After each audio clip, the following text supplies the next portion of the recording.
আসসালামু আলাইকুম। আমাদের ভিডিওতে আপনাদের স্বাগতম। আজ আমরা আপনাদের সামনে তথ্য ও যোগাযোগ প্রযুক্তি বিষয়ের এইচএসসির ঢাকা বোর্ড 2019-এর সৃজনশীল প্রশ্নের উত্তর নিয়ে হাজির হয়েছি। এখন আমরা ঢাকা বোর্ড 2019-এর 4 নম্বর প্রশ্নটি দেখব। উদ্দীপকটি পড়ো এবং নিজের প্রশ্নগুলোর উত্তর দাও। এখানে 3টি চিত্র দেওয়া আছে। প্রথম চিত্রে ইনপুট এবং আউটপুট দেওয়া আছে, দ্বিতীয় চিত্র তাই, তৃতীয় চিত্র তাই, এবং এখানে বলা হয়েছে যে কোন ইনপুট এবং আউটপুট দিয়ে কোন চিহ্নটিকে বা কোন সার্কিটটিকে বোঝানো হয়েছে সেটি আপনাকে বুঝতে হবে, সেই অনুযায়ী অ্যান্সার করতে হবে। তো এখানে প্রশ্ন রয়েছে এনকোডার কি, ইউনিকোড বাংলা ভাষা বুঝতে পারে, ব্যাখ্যা করো।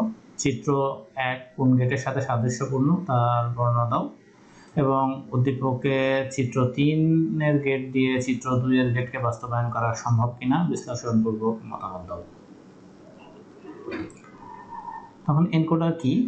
এনকোডার হচ্ছে একটি লজিক সার্কিট যা মানুষের ভাষাকে কম্পিউটারের বোধগম্য ভাষায় বা যান্ত্রিক ভাষায় রূপান্তর করতে পারে। ইউনিকোড বা ইউনিভার্সাল কোড, যা মূলত 2 বাইট বা 16 বিটের কোড।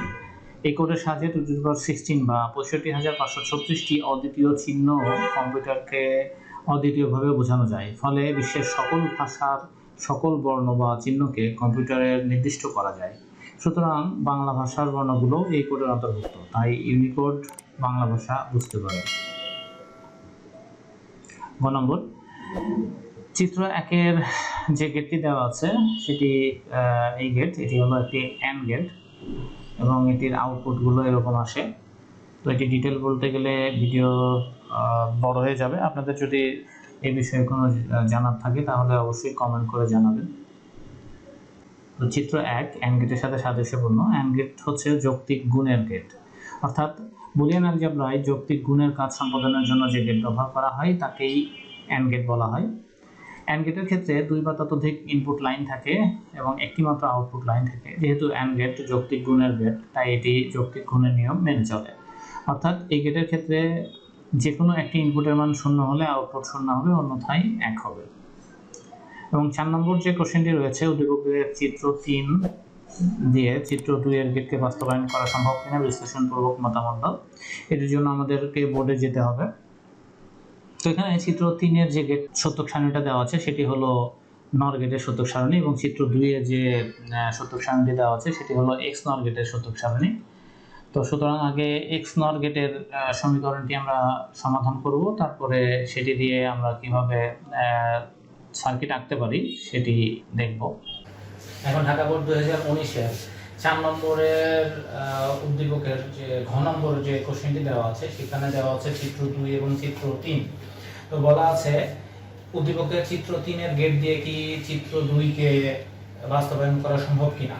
তাহলে চিত্র 3-এ যে গেট দেওয়া আছে সেটি হলো নর গেট, এবং চিত্র 2-এ যে গেটটি দেওয়া আছে সেটি হলো এক্সক্লুসিভ নর গেট। তাহলে এক্সক্লুসিভ নর গেটের সূত্র আমরা জানি, সমান প্লাস বি নট। এটিকে আমরা লিখতে পারি A B plus A not B not. এখন এই সমীকরণটাকে আমাদেরকে সমাধান করে নিতে হবে এবং তারপরে আমরা নট গেট দিয়ে সেটি বাস্তবায়ন করব। তো নট গেট দিয়ে বাস্তবায়ন করতে গেলে আমরা জানি যে এখানে কোনো ইনটু থাকা যাবে না, আমাকে সবগুলোতে প্লাস নিয়ে আসতে হবে। তাহলে আমি এ বির উপরে ডাবল নট দিয়ে নিব, আবার এখানে এ নট বি নটের উপরে ডাবল নট দিয়ে নিব। এখন যদি আমি এখানে একটি নটকে ভাঙি তাহলে A not plus B not not plus এখানে হবে এ নটটা একটা আছে, আরেকটা নটের জন্য আরেকটা নট আসবে, এবং বি নট একটা আছে, আরেকটা নটের এই নটের জন্য আরেকটা নট আসবে, এবং উপরে নট। তাহলে আমি এটা লিখতে পারি A not plus B not not plus এখানে লিখতে পারি এই এ ডাবল নটকে এ লিখতে পারি এবং বি ডাবল নটকে বি লিখতে পারি, এটার উপরে একটি নট। এখন আমার নট গেট দিয়ে করতে গেলে যদি আমার আরেকটি গেট প্রয়োজন হয়, এটার উপরে ডাবল নট দিয়ে নেওয়ার প্রয়োজন হতে পারে, তাহলে আমি আগে শুরু করি। তাহলে আমার গেট করতে হবে এ নট এ বি এবং এ নট বি নট। তাহলে আমি এখানে আঁকি শুধু এ বি এখন এ নট যদি আমি নর গেট দিয়ে আঁকাতে চাই তাহলে আমাকে করতে হবে এভাবে, এটিকে আমরা এ নট লিখতে পারি, এরপর বি থেকেও আমরা টানতে পারি এভাবে, এটিকে আমরা বি নট লিখতে পারি এবং দুটি আবার যোগ আছে এবং তার মধ্যে সেটি আবার নট আছে। তাহলে এটিকে আবার আমরা যদি একটি নট গেটের মধ্য দিয়ে পার করি তাহলে A not plus B not not. আচ্ছা, এবার এখানে এ বি সরাসরি নট দেওয়া আছে, তাহলে এ এবং বি কে যদি আমরা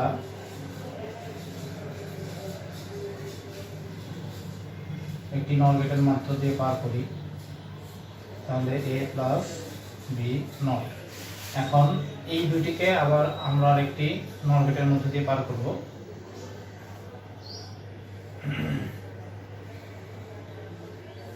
তাহলে আসবে আমাদের A not plus B not not plus, কারণ জানি আমরা নট গেট হলো প্লাসের gate, A plus B not not.